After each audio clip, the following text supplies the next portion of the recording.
ça décoiffe. Hein. Ça décoiffe et en fait, en ce qui me concerne, ça explique un peu des choses que je sentais. Et voilà, en même temps, je me pose la question de comment on fait société, comment on produit avec ces nouveaux paradigmes, quoi. Comment, voilà, je sais pas. Franchement, c'est flou. Et voilà, quoi. Après, moi, ça m'a fait penser à quelque chose. Alors, à mon avis, peut-être que j'ai complètement tort parce que c'est un bouquin que j'ai lu il y a très, très, très, très longtemps. J'étais ado encore. Ça s'appelait Travailler 2 heures par jour. Mais c'était écrit par le Club de Rome. Enfin, à l'époque, moi, je n'étais pas du tout. Et c'est vrai qu'à chaque fois que j'en ai parlé, après, quand j'étais syndiquée, tout ça, machin, on me disait, oh là là, mon Dieu, le Club de Rome, secours, quoi. Voilà.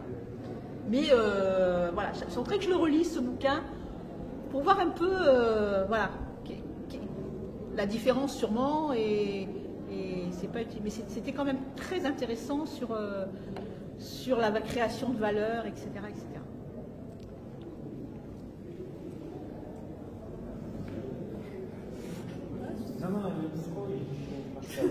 Bon, c'est pas la peine de le passer alors. C'était le totem, quoi. Ah oui, c'est vrai, moi j'ai fait. C'est un peu anthropologie des fois ou d'évolution. Oui, alors. Moi j'ai une question un peu technique. Je suis pas sûre d'avoir bien compris comment le travail non productif est comptabilisé dans le calcul du PIB. Le travail des fonctionnaires en particulier, des enseignants. Comment cette valeur elle peut être comptabilisée dans le PIB. D'accord. Mais s'il est non productif, il n'est pas comptabilisé, hein, par définition. Vous avez dit que le travail non productif avait une certaine part dans le PIB. Ben, j'ai donc dit qu'il était productif. Oui. Mais il est productif autrement que sur le mode capitaliste. Mais il est productif de valeur économique. Et il compte dans le PIB, bien sûr. Je vous dirai comment on le compte. Oui. Oui. En fait, dans votre exemple, qui était assez parlant sur les enfants qu'on amène à l'école, en fait, on voit que pour la même valeur produite, il y a des fois où la monnaie intervient et des fois où la monnaie n'intervient pas. Oui.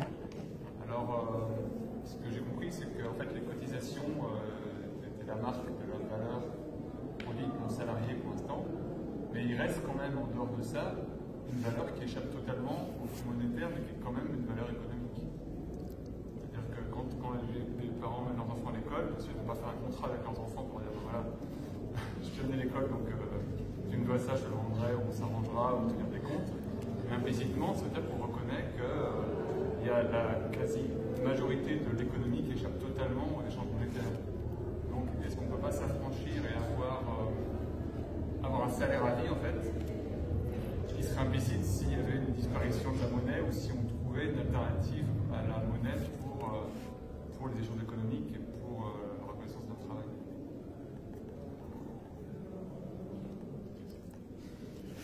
C'est des très grosses questions, tout ça, oui. Je commence à faire une première série de réponses et puis on verra s'il y a d'autres questions par la suite. Bon, j'ai envie de dire que j'ai écrit ce bouquin à partir de toutes les questions qu'on me pose et que dans ce bouquin, il y a quand même globalement la réponse à ces questions-là. Hein. Je le signale parce que les bouquins ne se vendent pas tout seuls. Hein. Un bouquin de sciences sociales, c'est 800 exemplaires dans tout l'espace francophone. Voilà, nous en sommes là. Hein. Nous n'avons jamais autant lu, jamais autant écrit. Nous passons notre temps à lire et à écrire. De la merde, globalement. Hein. Sur l'Internet. Alors on a écrit des tas de machins, des tas de SMS, des tas de trucs, on n'arrive plus à se passer de communiquer, bon d'accord. Écrivons donc des choses qui sont un peu plus intéressantes, peut-être qui aient une petite valeur littéraire, etc., qui expriment vraiment des sentiments, je sais pas quoi. Quant à la lecture, lisons moins, d'accord, on lit beaucoup trop, hein, on passe un temps énorme à lire sur l'Internet, Et puis lisons des bouquins, parce que les bouquins, c'est ce qui résiste. Là, on s'emmerde pendant... Enfin, on s'emmerde, j'espère que non, mais il faut qu'on passe... il faut 3h30 pour lire ça. Bon, il faut qu'on passe 3h30. Mais enfin, finalement, 3h30, c'est quand même moins que de passer 3h30 devant l'Internet, ce qui arrive quand même, éventuellement. Hein. Pour aller lire des trucs sur lemonde.fr, enfin des trucs dont on pourrait se passer vraiment très bien pour comprendre notre monde. Hein.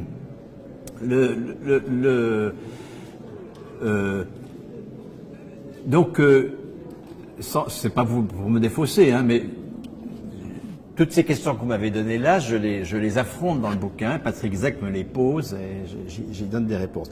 Mais je les traite par oral brièvement. Comment est-ce qu'on produit? Il y a un point sur lequel j'ai très peu... Bon, ben, d'une part, à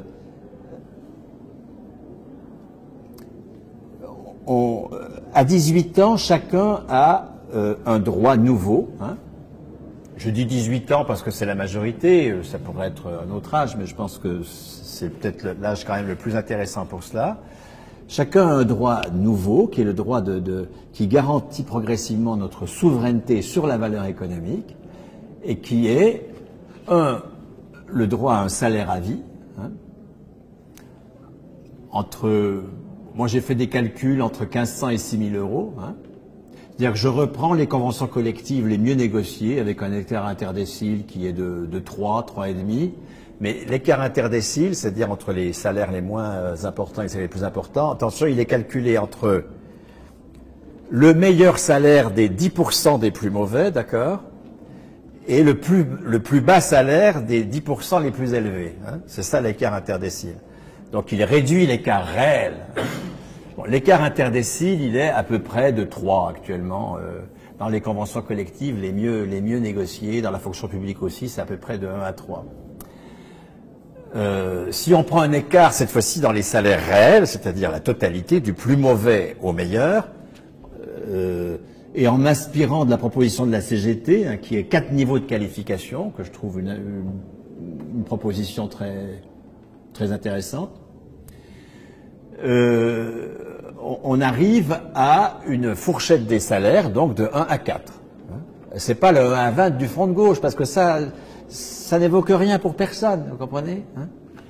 1 à 4, ça veut donc dire, ça me paraît, dans l'état actuel des choses, ça correspond à nos revendications sur le SMIC, que le premier niveau de qualification, automatique à 18 ans, tout le monde a à 18 ans un salaire à vie de 1500 euros, d'accord, net, et que on a droit à une carrière salariale avec un soutien syndical, un soutien des associations professionnelles, en fait, etc., pour passer des épreuves, hein, des épreuves de qualification qui permettent de monter en qualification jusqu'à 4 fois, jusqu'à 6 000 euros, hein, et aucun salaire supérieur à 6 000.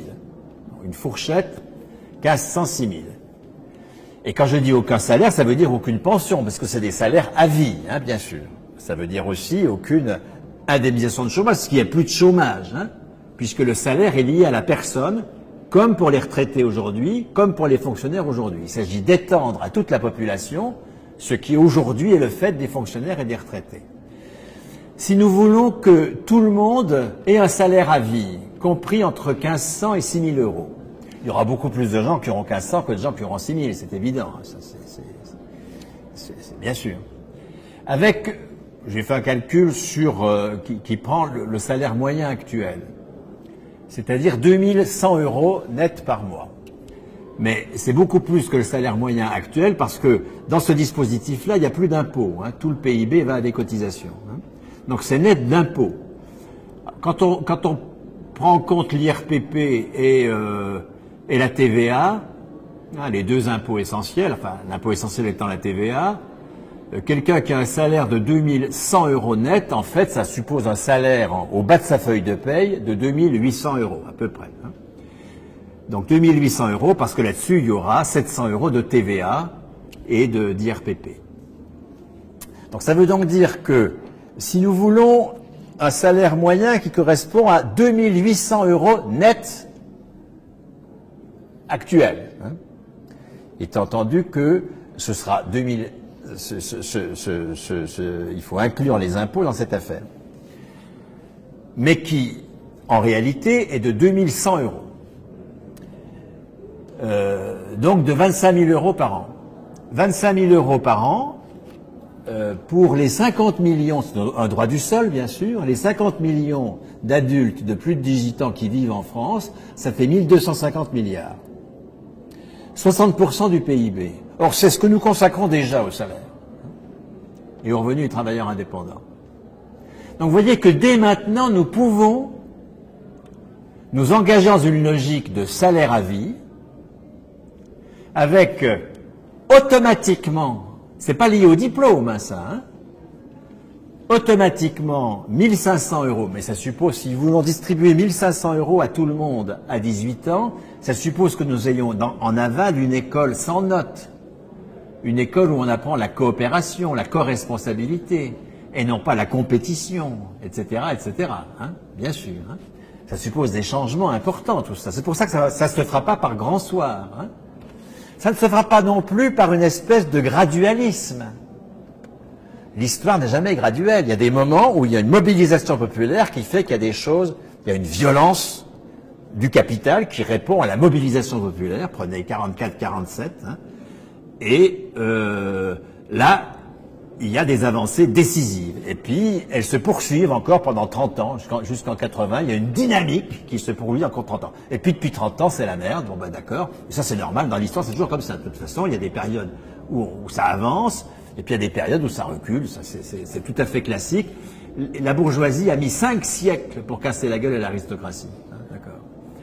Donc, je ne dis pas qu'il nous faudra 5 siècles pour en finir avec la bourgeoisie capitaliste. Enfin, il faudra du temps, de toute façon. Mais la bonne nouvelle dans ce que je dis, c'est que nous avons déjà commencé. Depuis 1 siècle, nous avons déjà, puisque le tiers du PIB est déjà anticapitaliste. Hein. Donc, nous pouvons fonctionner donc avec des carrières salariales inscrites dans un rapport de 1 à 4 et avec un salaire moyen correspondant à 2800 € actuels. Pour tous, avec un minimum de 1500 €, donc un maximum de 6000. Pour tout le monde, droit du sol, donc y compris ceux qui arrivent en France, hein, comme travailleurs venus de l'étranger. Qu'est-ce que deviennent les retraités qui vont vivre en dehors du pays? Ça, à mon avis, ils perdent leur pension, à mon sens, dans cette affaire. Mais enfin, ça, faut discuter. Enfin, droit du sol, c'est un peu compliqué. C'est en débat à réseau salarial, d'ailleurs, cette affaire. Hein, d'accord, bon. Puisqu'ils ne contribuent plus à la production de valeur dans l'espace national qui garantit leurs ressources. Donc il n'y a aucune raison qu'ils la touchent, à mon avis. Hein, mais ça peut se discuter. Deuxième élément du droit, et là on va un peu plus loin dans comment ça fonctionne. Deuxième élément du droit, c'est le droit de propriété, d'usage de tous les lieux de travail par lesquels on va passer.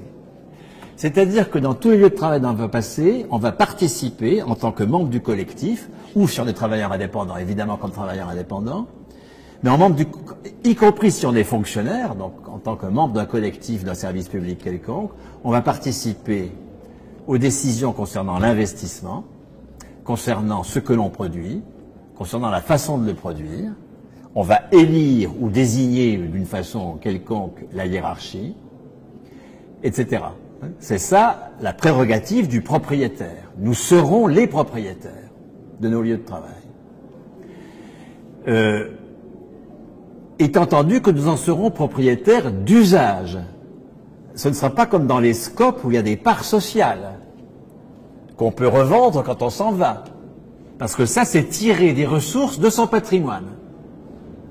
Ça, ce sera totalement interdit. Hein, parce que ça, c'est la logique du capital, que l'on puisse tirer des ressources d'un patrimoine.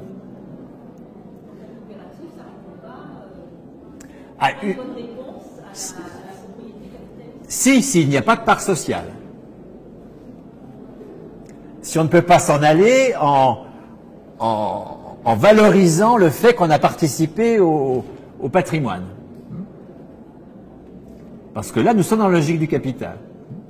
Et lorsque l'on tire des ressources d'une propriété, c'est toujours par ponction sur le travail d'autrui. Toujours. Hein? Puisque seul le travail produit de la valeur. C'est donc le fait d'être propriétaire. Vous voyez les questions redoutables que ça pose. Hein? Parce que ça suppose de supprimer la propriété immobilière. En ce qu'elle est, attention, en ce qu'elle est lucrative. Hein?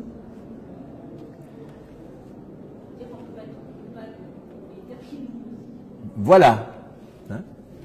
On peut être propriétaire d'usage.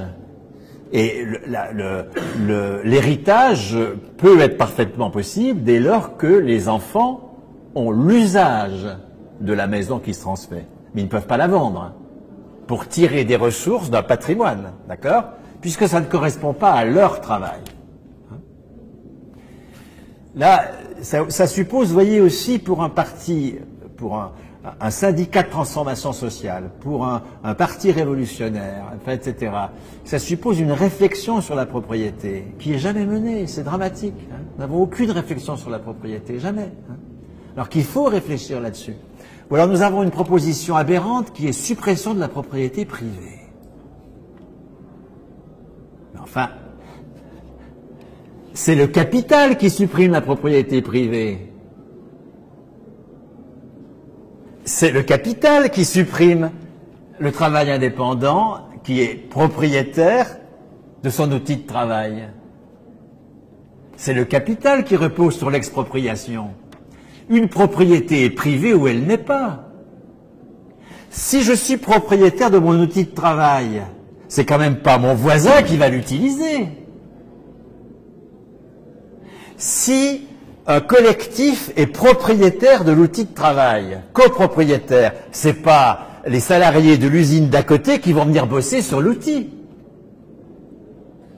Mais ce travail-là sert à l'ensemble de la population.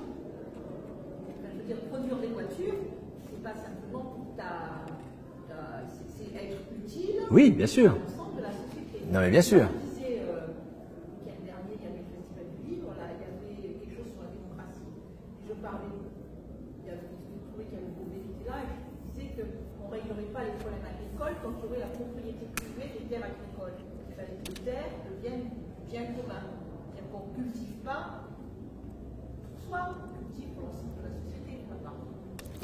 Non, mais attends, distinguons bien les choses. Un paysan qui cultive 18 hectares, c'est pas son voisin qui la nuit va venir cultiver ses 18 hectares. En disant, bah écoute, au-delà de là que je m'y mette, écoute, bah non, c'est du commun. Bien sûr que non. Je suis absolument pour la gratuité du foncier, hein, totalement. Hein. Le foncier doit être un bien commun. Hein. Et nous allons faire s'effondrer le coût de la construction quand le foncier sera gratuit, bien sûr. Et donc ça diminuera l'espace de la monnaie. On y reviendra sur cette question. Hein. Nous consacrons aujourd'hui un pourcentage de nos ressources à l'immobilier qui est indécent. Hein. C'était 15% dans les années 70. Aujourd'hui, j'ai regardé des statistiques récentes. Le premier décile, c'est-à-dire les 10% de revenus les plus faibles, les ménages les plus faibles, consacrent 54% de leurs ressources à se loger. Le dernier décile, ceux qui ont les 10% de revenus plus élevés, consacrent 24% de leurs ressources à se loger. Les 24% sont scandaleux. Hein. Les 54%, n'en parlons pas. Hein.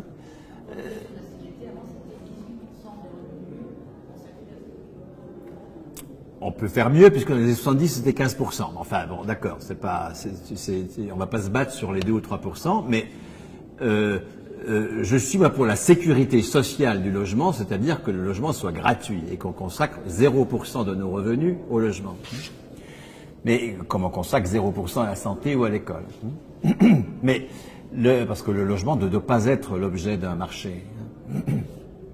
Alors maintenant, si on reprend la question de la propriété, l'usage de quelque chose dont on est propriétaire est forcément privatif. Ou alors c'est pas de la propriété. Enfin, je vois pas. Si vous avez 300 salariés qui sont copropriétaires d'une usine, c'est pas des voisins qui vont venir bosser en disant au toit de là que je m'y mette. C'est bien de la propriété privée. au sens où l'usage est privatif. Mais ça n'est pas de la propriété lucrative, c'est ça le point central. La distinction privée-collective, c'est une distinction qui nous empêche de penser les questions de la propriété. Il faut absolument que nous nous débarrassions de la distinction privée-publique pour penser la propriété. La seule distinction utile pour penser, c'est lucratif, non lucratif. Donc, reprenons ce paysan, et je dis paysan volontairement, c'est-à-dire celui qui refuse son agriculteur de la FNSEA, hein, le paysan du MODEF et de la Confédération paysanne. J'étais invité par eux récemment à leur journée nationale au mois d'août dans un lycée agricole de Lyon, et c'était absolument formidable. Nous avons là des gens qui sont anticapitalistes en étant des travailleurs indépendants, hein, et qui défendent le fait qu'ils ont un usage privatif, évidemment, de leur outil de travail. Hein. Mais autre chose est l'usage qui ne peut être que privatif. Si je suis propriétaire d'un logement, c'est quand même pas mon voisin qui va venir se loger en disant au-delà que je m'y mette. Enfin, je sais pas, je ne comprends pas le mot d'ordre abolissant de la propriété privée. C'est un mot d'ordre qui ne peut... D'ailleurs, du coup, on ne le dit plus tellement il est aberrant. Mais du coup, on ne dit plus rien sur la propriété. Ce qui est tragique. De temps en temps, nationalisation. De temps en temps, quand on y pense, dans les résolutions de congrès. Bon.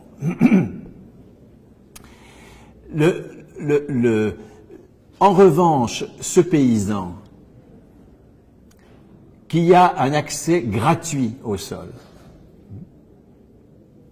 c'est presque le cas, hein, parce que les baux, c'est 200 € de l'hectare de l'année. Hein.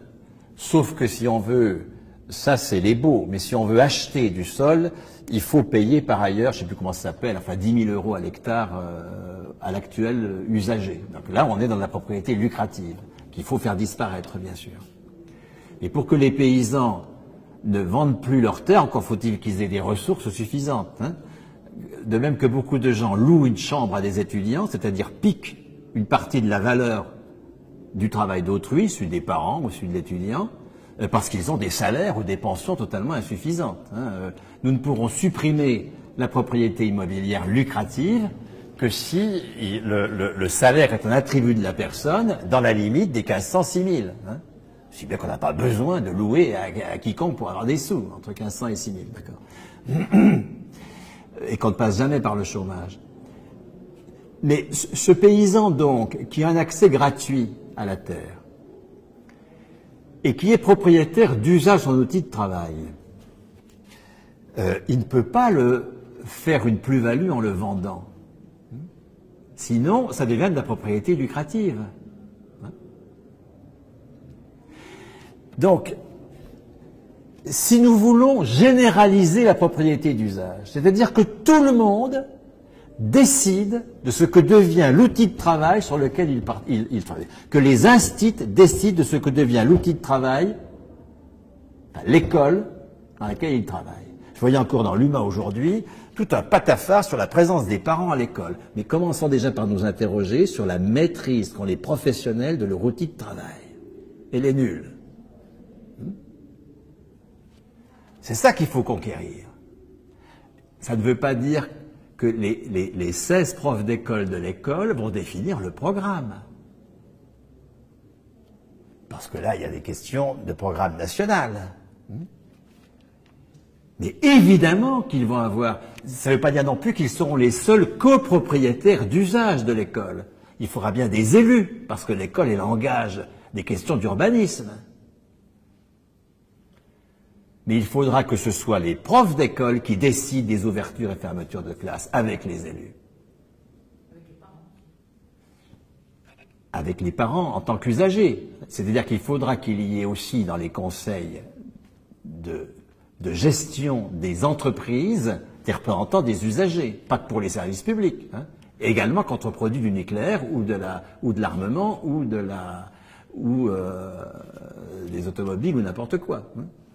Il faudra aussi qu'il y ait des représentants des fournisseurs et des clients. La copropriété d'usage ne sera pas le fait des seuls salariés. Ça ne peut pas être les seuls 150 000 cheminots qui décident de ce que devient la SNCF. Parce que la SNCF engage des choix d'aménagement du territoire et des choix énergétiques qui concernent très au-delà des seuls 150 000 cheminots. Mais c'est quand même d'abord aux 150 000 cheminots d'en décider. Parce que c'est eux qui mobilisent l'outil de travail. C'est à eux de décider de ce qu'il devient. De même, ce qu'ils ne font pas du tout pour le moment. Hein. Donc, la copropriété d'usage, mais vous voyez que ça suppose une toute autre école. Hein. Une école d'apprentissage de la responsabilité, hein, et non pas d'apprentissage de la compétition. C'est la décision également sur la hiérarchie. Hein. Je rappelle, pour ceux qui pensent « Ah ben si on élit les hiérarchies, ça va être la merde », je rappelle que de 47, puisque les élections démarrent en 47, de 47 à 61, quand De Gaulle supprime tout ça, De Gaulle était un adversaire acharné de la démocratie sociale. La sécurité sociale, le régime général, pas l'ARCO, justement, hein, qui était dirigé par les patrons, avec quelques syndicalistes pour faire valoir, hein, d'accord.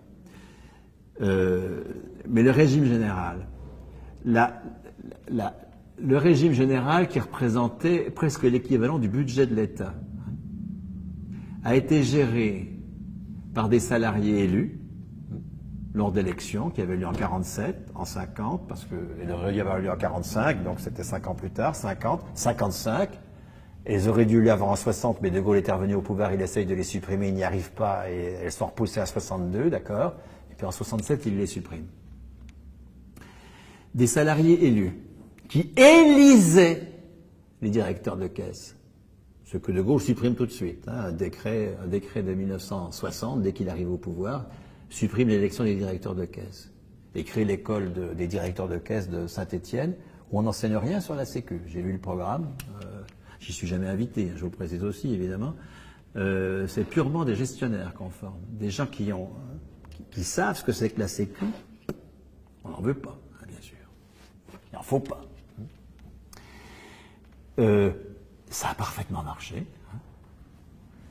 Des élus, élisant leur direction, ont pu gérer l'équivalent du budget de l'État pendant 15 ans.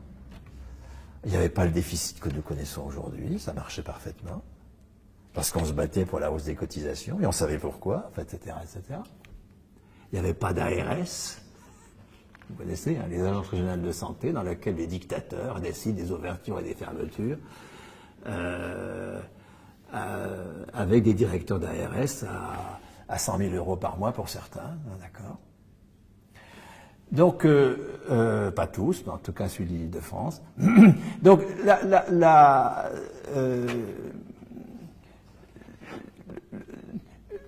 nous n'avions pas cette perversion de la démocratie que nous connaissons aujourd'hui dans la sécurité sociale. Hein. Donc, mais là encore, nous avons perdu la mémoire de ces choses-là. Hein. Vous voyez que nous avons déjà un déjà là qui est considérable, qui montre que nous pouvons fonctionner avec de la copropriété d'usage. Et puis enfin, dernier droit à 18 ans, donc le droit d'être copropriétaire d'usage de tous les outils de travail par lesquels on va passer, mais on en sort à poil, hein, comme on y est entré. Hein. On en sort avec sa qualification, mais on n'en sort pas avec une plus-value parce qu'on aurait vendu des parts. Hein. Mais oui, mais il n'y a pas que les stock options, encore une fois. Les scopes nous montrent qu'il peut y avoir perversion de tout cela, bien sûr. Troisième élément du droit, à 18 ans, qui va enrichir le droit de citoyenneté. On discutait avec peut-être Magali, je ne sais plus, enfin, tout à l'heure, sur le fait que les jeunes à 18 ans ne votent pas. Évidemment, pourquoi voter? Vous votez non au référendum, vous avez une coalition socialiste UMP pour dire « Ah bon, il y a eu un référendum, vous avez voté non, ah bon, tiens, il ne s'est rien passé. Vous votez Hollande, c'est comme si vous votiez Sarkozy, éventuellement c'est un petit peu pire. Enfin bon, moi je comprends, je n'approuve pas, d'accord. Hein, je souhaiterais qu'il y ait une attitude plus offensive, mais c'est une forme de salubrité publique que de ne pas voter dans un certain sens, d'accord. Donc si nous voulons... je vote, hein, je précise tout de suite. Hein. Militant communiste depuis 40 ans, il vote, ça c'est sûr, il faut vraiment qu'il a un peu perdu la tête pour pas aller voter. Hein. Même s'il y va en traînant les pieds, il vote quand même, parce que ça fait partie de ses gènes. Bon, d'accord, bien. Mais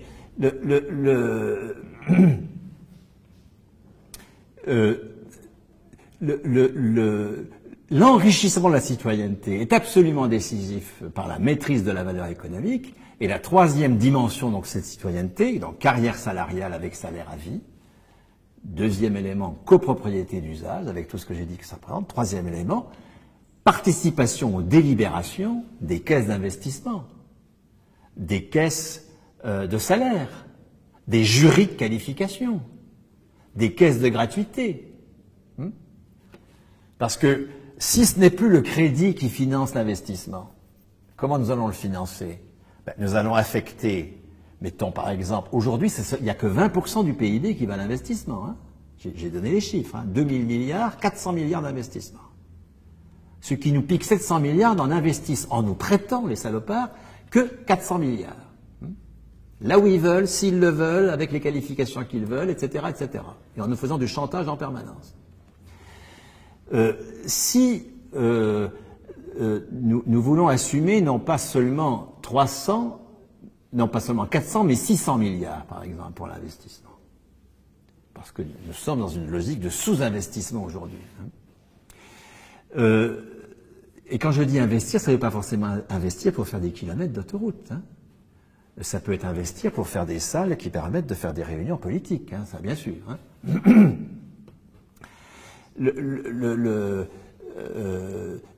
Cet investissement-là, nous allons le financer comment? Dès lors qu'il n'est plus financé par le profit, puisque la propriété lucrative est interdite, au bénéfice d'une généralisation de la propriété d'usage. Hein.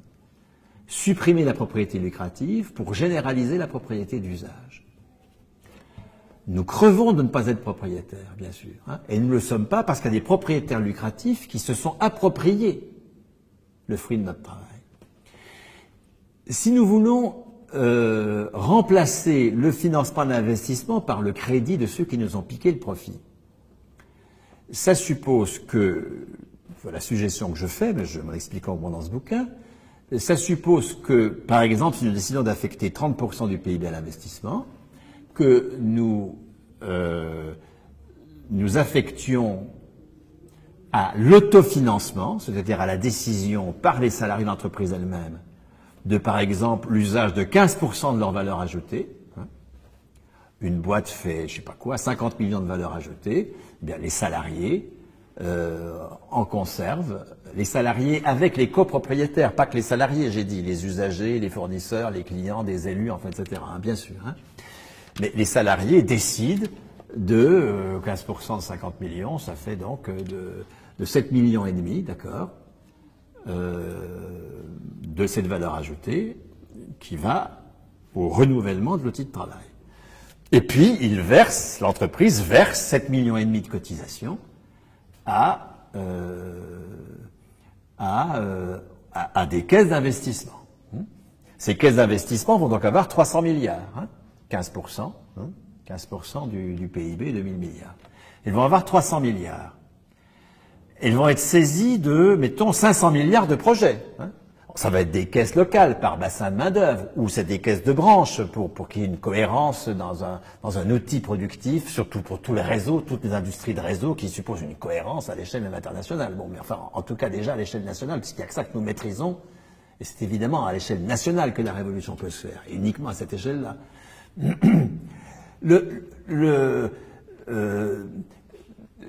Ces caisses vont être saisies, par exemple, de projets à hauteur de 500 milliards. Elles n'ont que 300 milliards en caisse, par les cotisations. Elles vont retoquer 100 milliards de projets qu'elles estiment pas bons.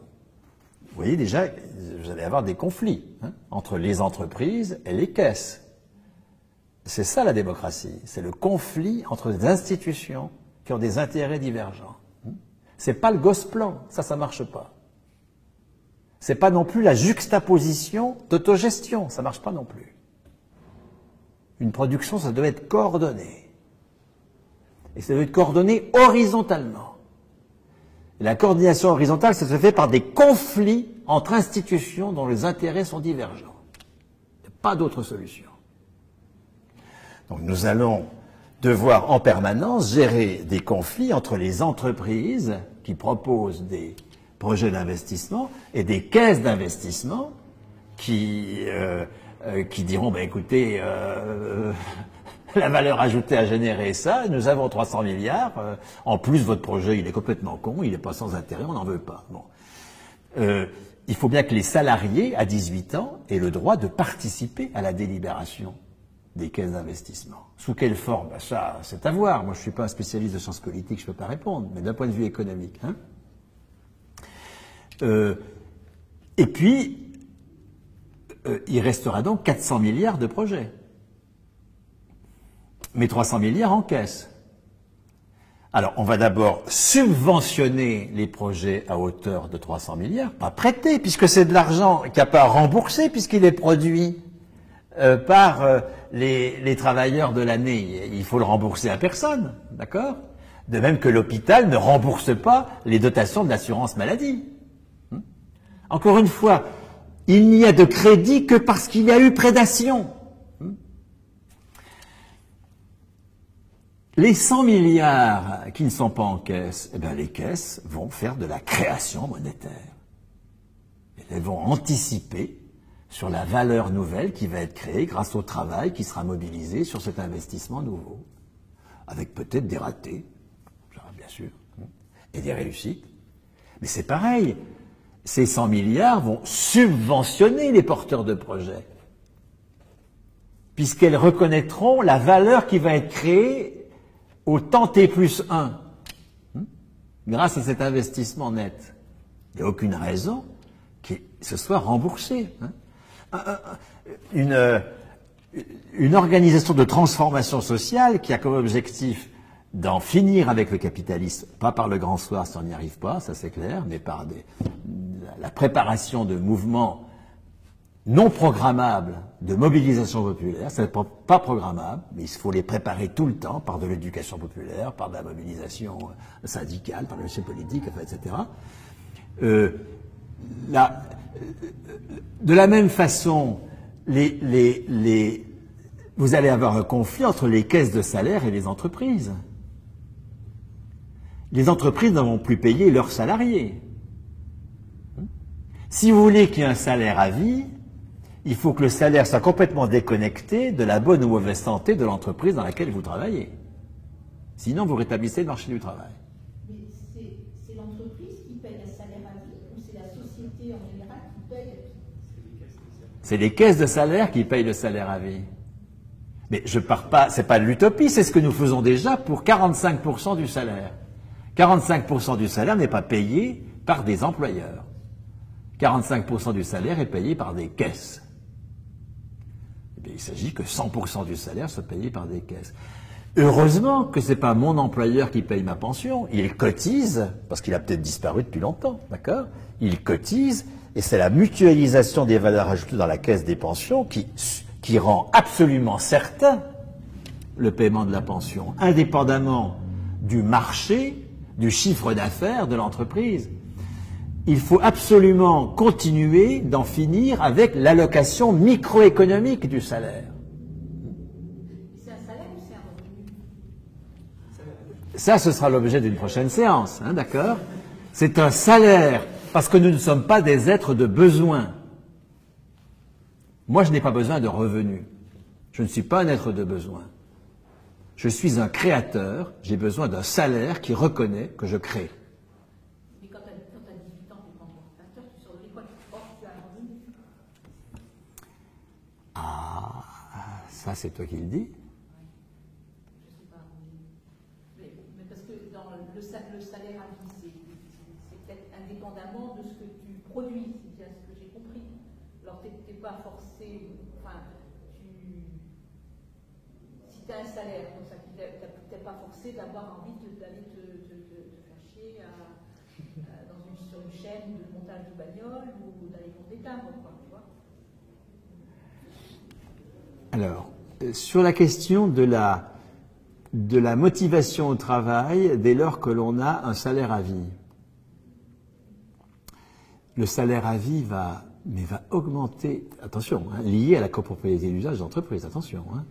Le salaire à vie n'est pas un projet isolé, hein. C'est un projet qui assume toute notre histoire, hein. Le fait que la cotisation maladie a assumé l'investissement et que sur ce modèle, nous pouvons assumer tout l'investissement par une cotisation investissement, hein, la cotisation économique qui va aux caisses d'investissement. Encore une fois, nous ne redeviendrons offensifs que lorsque nous serons fidèles à notre histoire. Il n'y a pas d'autre solution pour être offensif. Moi, je n'invente pas un truc qui n'existe pas. Je combats l'utopie, au contraire. L'utopie, elle est toujours en dessous du réel, toujours. Ce que le mouvement ouvrier a inventé est très au-delà de toutes les utopies qui circulent aujourd'hui. Nous avons inventé une autre technique de financement de l'investissement que le crédit, qui est la cotisation. Nous allons le généraliser. Mais le fait de dire ce que vous venez de dire, ou ce que tu viens de dire, je ne sais pas, le mieux c'est peut-être de se tutoyer, mais enfin qu'importe.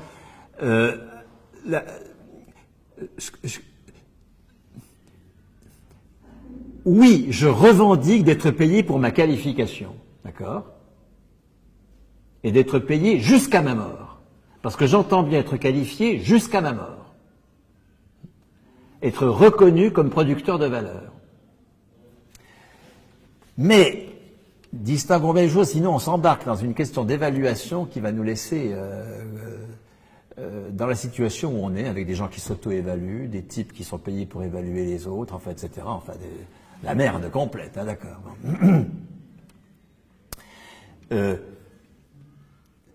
En aucun cas, le salaire ne doit reposer sur l'évaluation de ce que je fais. En aucun cas. Ni non plus dépendre de ce que je fais. Le salaire dépend de ce que je suis, par une reconnaissance collective qui m'a attribué tel niveau de qualification. Et si, au niveau 2 de qualification, j'ai un salaire, je ne sais pas, de 2300 €, et c'est à vie. Pour passer de 1500 à 2300, encore faudra-t-il passer des épreuves. Et lors de ces épreuves de qualification, là on va examiner ce que l'on a fait dans les 8 ans précédents. Si on s'est coltiné des tâches qui n'intéressent personne, on montera plus vite en qualification. Etc. Mais en même temps, tu vois bien que ça va être source de conflit. Les jurys d'évaluation auront d'autres intérêts à faire valoir que les entreprises, que les caisses d'investissement. C'est ce conflit entre institutions qui sera le cœur d'une coordination démocratique des activités. Lorsque je parlais tout à l'heure, et je vais au bout de ce point, du conflit entre les caisses de salaire et les entreprises. Mais il va être permanent ce conflit. Mais je parle de conflit démocratique, hein, attention. Hein. Quand je parle de conflit, c'est le moteur d'un débat politique permanent. Hein. De gens qui, à l'école, auront été éduqués au conflit en ce qu'il a de coopération. Hein. La coopération passe toujours par le conflit, bien sûr. Je ne suis pas dans une espèce de rêve de je ne sais pas quoi, hein, tout ça, bien sûr. Hein. Les entreprises ne vont plus payer leurs salariés. Donc elles peuvent embaucher à tout go. D'accord ? Mais alors, elles n'ont pas de chiffre d'affaires, elles n'ont pas de valeur ajoutée. Donc elles vont verser très peu de cotisations salaires, alors même que les caisses verseront beaucoup de salaires aux membres de l'entreprise. Ça va être source de conflit. Il va falloir gérer tout ça. C'est ça qui va faire démocratie. C'est là qui va nous rendre en permanence souverains de la valeur. Mais c'est une sacrée éducation, la co-responsabilité, tout cela. Hein. Enfin, ça offre des horizons anthropologiques. Enfin, exposer ça, ça ne peut que susciter des gens qui ont envie, d'accord. Le pôle public bancaire, mais tout le monde. Qui voulez-vous à qui que ça fasse envie, ça, d'accord. compter les années d'études dans les annuités. Heureusement qu'on ne fait pas envie avec des mots d'ordre pareils.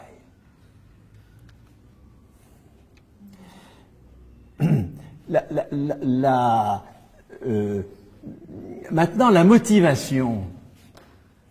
La motivation, moi, j'ai 68 ans, j'ai des gamins, j'ai 4 garçons qui ont entre 30 et 40 ans.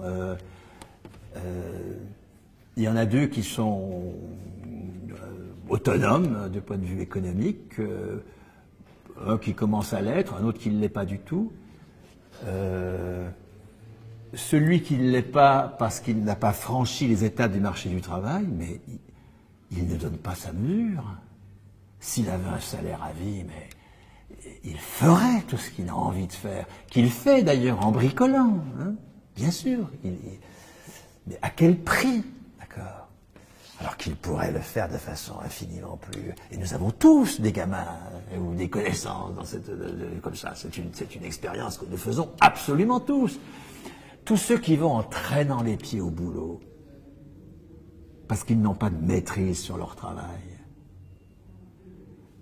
Tous ces ingénieurs du centre de recherche de Renault, parce que j'avais une discussion récente, qui se font retoquer tous leurs projets parce que la rentabilité financière des actionnaires n'est pas assurée, qui en ont ras-le-bol. Ils vont être autrement mobilisés dès lors qu'ils seront copropriétaires de l'entreprise Renault.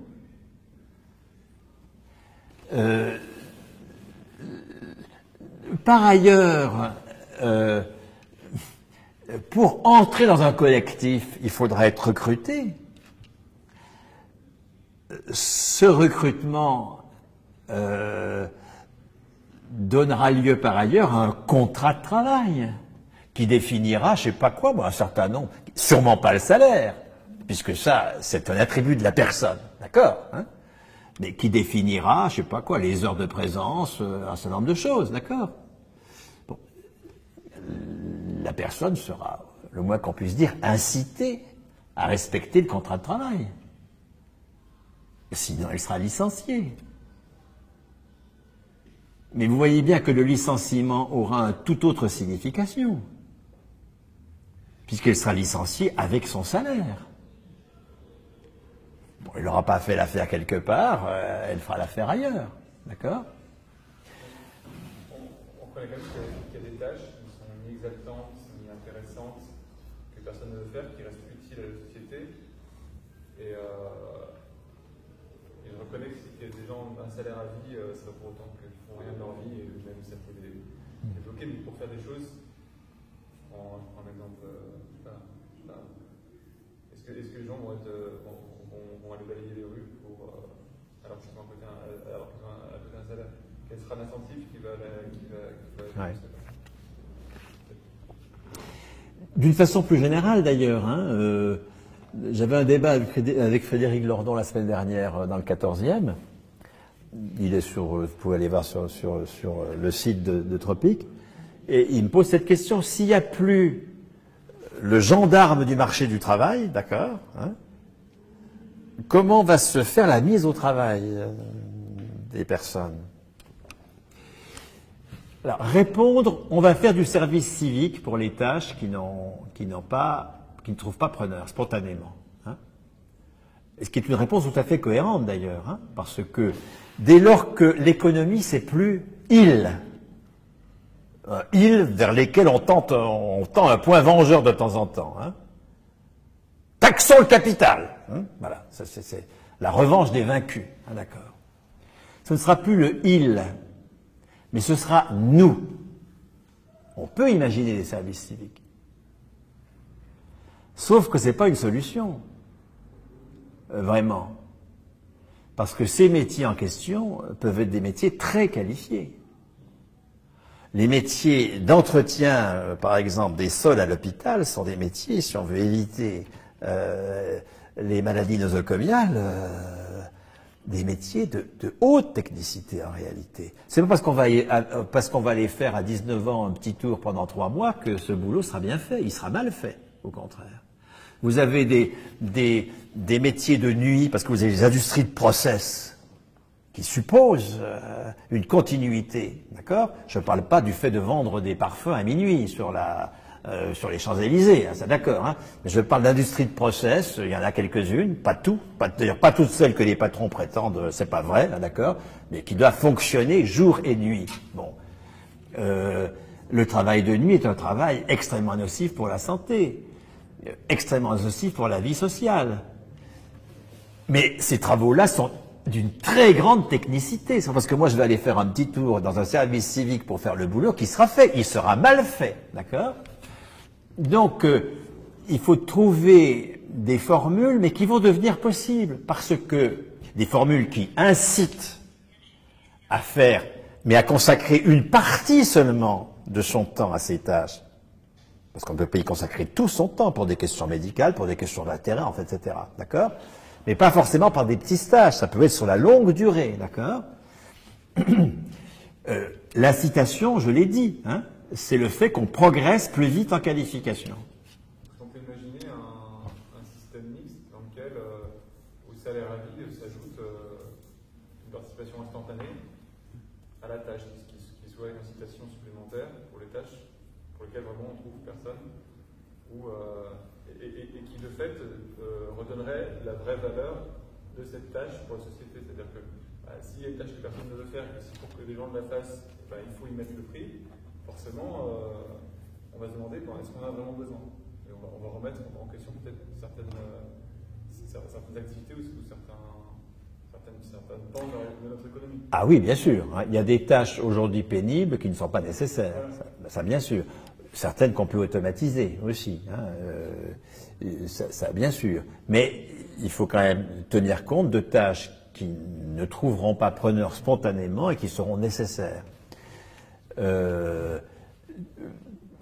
Ma réponse à ta proposition, enfin, je te tutoie quand je sens que tu me tutoies, mais enfin, je veux dire, donc je ne sais pas ce qu'il faut faire. Bon.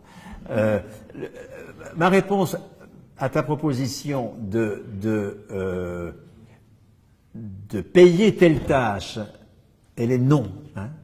Il faut absolument supprimer cette institution du capital qui consiste à payer de la tâche.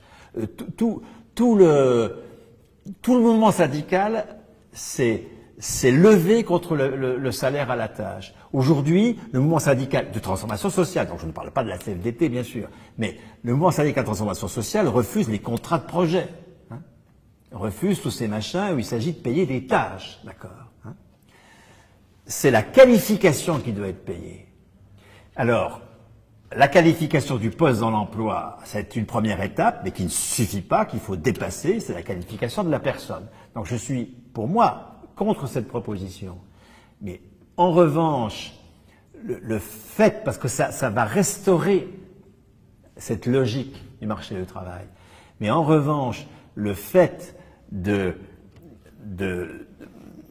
d'accélérer le progrès en qualification de personnes qui acceptent de passer une partie de leur temps à des tâches peu valorisées spontanément, moi, ça me paraît être la réponse à la question de préférence. Pour qu'on ne lie aucun salaire à la tâche. Mais toute la tradition du mouvement ouvrier, c'était de se battre contre le salaire à la tâche. Ce que vous dites, donc, ça suppose que, par exemple, quelqu'un qui va ramasser les poubelles toute sa vie, il gagnera plus, je ne sais pas, qu'un professeur d'université, enfin, ou qu'il aura le même salaire. Donc, Oui, bien sûr. Hein, c'est pas, ça ne préjuge pas. C'est pour ça que je suis absolument contre, par exemple, la revendication syndicale classique qui consiste à dire brevet des études SMIC, bac SMIC plus 10%, bac plus 2 SMIC plus 20% ou 30%, bac plus 3 SMIC plus 50%, etc., etc. Parce que c'est confondre certification et qualification, d'accord? C'est confondre travail concret, le diplôme, et travail abstrait, la valeur. C'est une confusion énorme. Et puis, c'est tenter de donner un fondement non politique à cette violence sociale qu'est la hiérarchie des qualifications. Il y a de la violence sociale là-dedans. Hein. Moi, je donne mon expérience. J'ai été universitaire. À la fin de ma vie universitaire, il y a quelques années, je faisais peut-être des cours qui, en matière de valeur d'usage ou des travaux dirigés, étaient moins bons que ceux que faisait un jeune qui avait le feeling avec des gens qui étaient presque de son âge. Alors que moi, je commençais à me dire, c'est-à-dire que j'ai arrêté tout de suite. Dès que je me suis dit, attendez, oulala, les étudiants, je sais pas, je les comprends plus. Bon, j'ai tout de suite arrêté, évidemment. Il faut pas faire ce métier si on ne comprend pas les gens qui ne s'en restent. Mais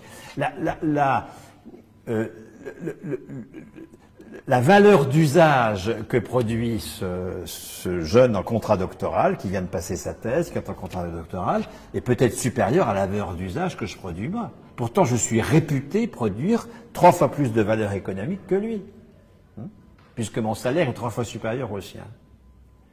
Il y a bien de la violence sociale là-dedans. C'est un point qui est la seule réponse à votre question à la monnaie. C'est que la monnaie, elle exprime la violence sociale et qu'on ne peut pas faire de société sans violence. Ça n'existe pas. C'est pour ça que je suis communiste, à condition d'ôter du projet communiste l'absurdité de la société sans classe. La société sans classe, c'est une société sans monnaie, du coup, sans valeur, de la transparence des valeurs d'usage. C'est un rêve fou. C'est un rêve fou parce que faire société, ça n'est pas simplement produire des valeurs d'usage. Et là, on peut se mettre d'accord. Dans beaucoup de nos débats écologiques disent, bah oui, il vaut quand même mieux produire des trucs pas polluants que des trucs polluants. Bah oui, évidemment. D'accord. Là, faire société, c'est aussi gérer cette autre dimension de la production qui est que toute production s'opère dans des rapports de pouvoir. La production ne s'opère pas simplement au nom de l'utilité sociale de ce qu'on produit. La production, c'est aussi un enjeu de pouvoir. Et l'enjeu de pouvoir s'exprime dans la valeur économique. La classe dirigeante, c'est la classe qui décide de ce qui vaut et de ce qui ne vaut pas. Et ça s'exprime par de la monnaie. Une façon de penser qu'on résout le problème, c'est de dire, bon, on ne va plus décider de ce qui vaut et ce qui ne vaut pas. Il n'y aura plus de monnaie.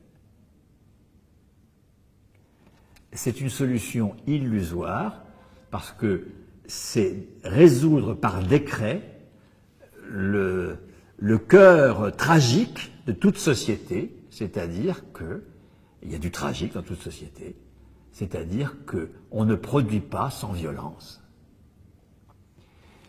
Et que un projet responsable de société débarrassé du capitalisme, c'est un projet qui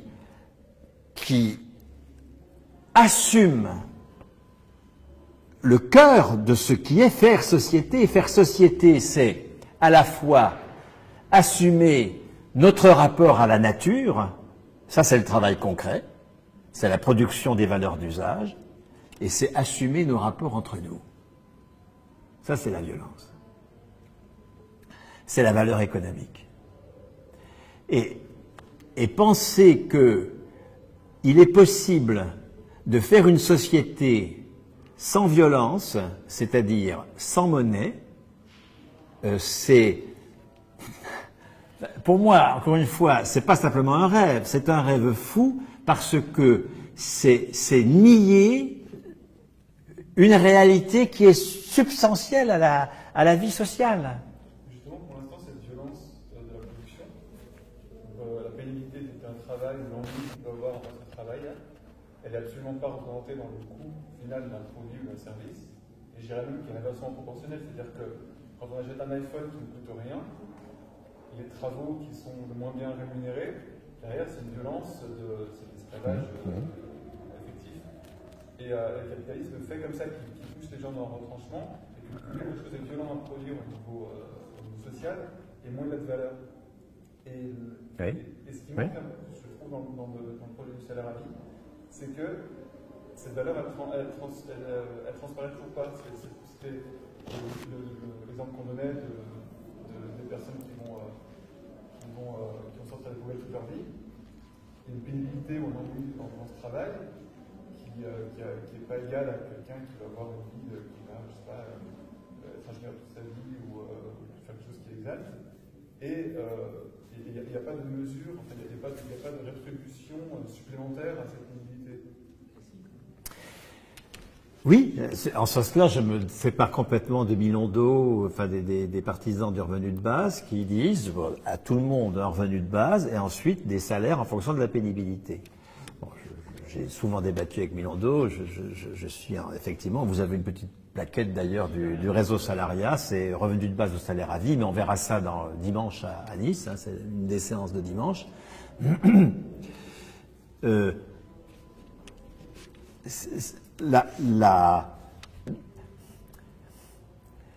Dans une situation de salaire à vie et de copropriété d'usage, c'est-à-dire de codécision sur ce que l'on fait, personne, sauf ceux à supposer que certains aimeraient ça, mais je ne le pense pas, personne ne ramassera les poubelles toute sa vie. Absolument personne.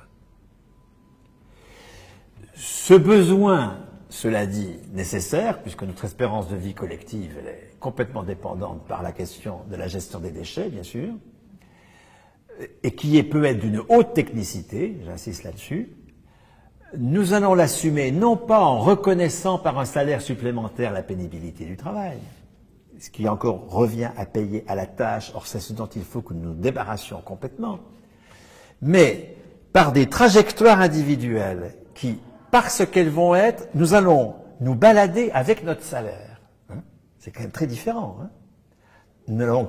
Nous allons donc jouer plusieurs cordes à la fois si nous en avons envie.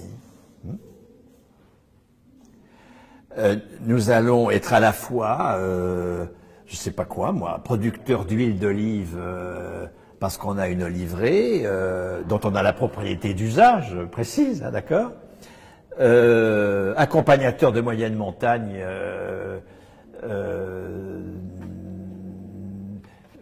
pendant l'été et producteur d'huile d'olive pendant l'hiver. Donc membre salarié d'une équipe pendant l'été, travailleur indépendant tout seul pendant l'hiver, je sais pas quoi. Bon, et puis peut-être que nous serons aussi chefs de chœur parce que nous aimons ça. Et peut-être aussi que nous serons à un autre moment de notre existence ou dans des tranches horaires de notre existence actuelle, que nous serons comptables municipal dans une situation de fonction publique. Tout ça va devenir possible. Hein. Ce que Marx dit le matin, ceci, le soir, cela, pêcheur, c'est possible, bien sûr. Je suis communiste dans ce sens-là, bien sûr. Hein. De trajectoires individuelles infiniment plus fluides. Aujourd'hui, pourquoi est-ce que nous avons la plaie invraisemblable de la classe politique? Ce truc qui nous fout par terre toute la démocratie. Mais c'est entre autres parce que si vous êtes élu, ben vous perdez votre boulot. Et puis vous avez bien du mal à... Non, mais la LMDE sert à ça. Madame Rossignol a été très longuement salariée de la LMDE, puis d'une mairie machin socialiste avant de devenir ministre. Bon, ben bien sûr, c'est archi connu, ça, je suis d'accord. Mais il n'empêche que si nous voulons nous consacrer, ne serait-ce que pour un mandat court et non renouvelable et non cumulable, ce qui serait à une activité politique, ça peut être extrêmement, dans une logique d'emploi, ça peut être extrêmement mortifère, c'est extrêmement dangereux. Hein. Il y a extrêmement peu de cadres du privé qui sont élus, etc., etc. Bon. Donc, nous allons au contraire pouvoir avoir des trajectoires bien plus fluides qui vont mêler des activités de façon bien plus fluide. Et dans ces activités, et en y étant incité, parce qu'on progressera plus vite en qualification, des tâches peu valorisantes que nous ferons, et encore une fois, non pas 5 minutes, mais peut-être sur une longue période, parce qu'elles exigent une technicité qu'on n'acquiert pas en 5 minutes précisément. Moi, je crois beaucoup plus à ça qu'au fait de payer à la tâche.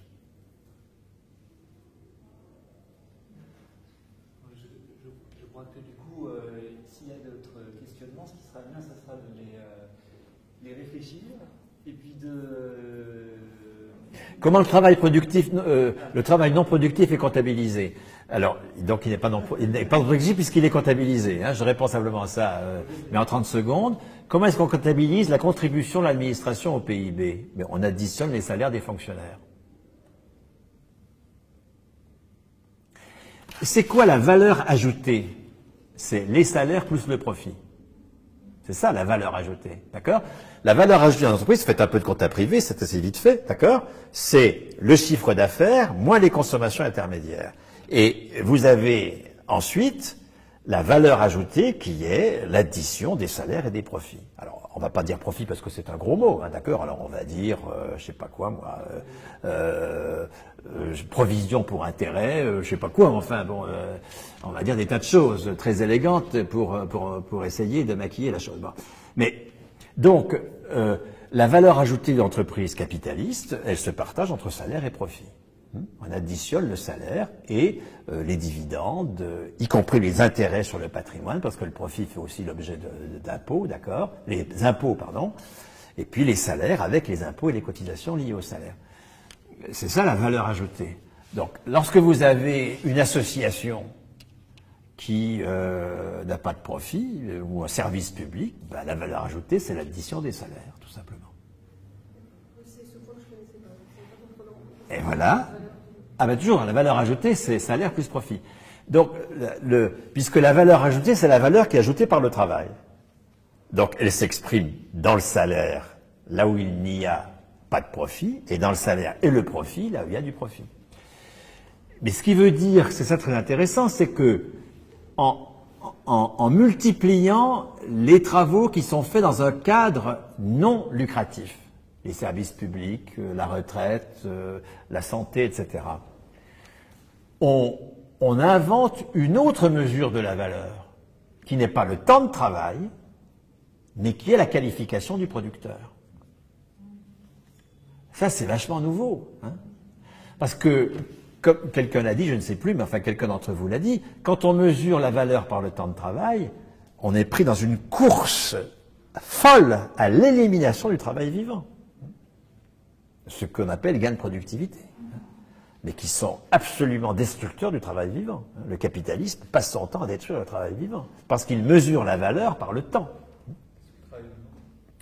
Le travail vivant, c'est ce que je suis en train de faire, c'est ce que nous faisons tous quand nous sommes vivants au travail, c'est ça le travail vivant, d'accord? Marx s'oppose au travail mort, qui est le travail qui est coagulé dans les machines, hein, qui transfère à travers l'amortissement une partie de leur valeur aux produits nouveaux, mais qui ne crée pas de valeur. En ce sens, c'est du travail mort, d'accord? Il n'y a que le travail vivant, qui lui est du capital variable, d'accord, qui produit de la valeur. Alors que le travail mort, c'est du capital fixe.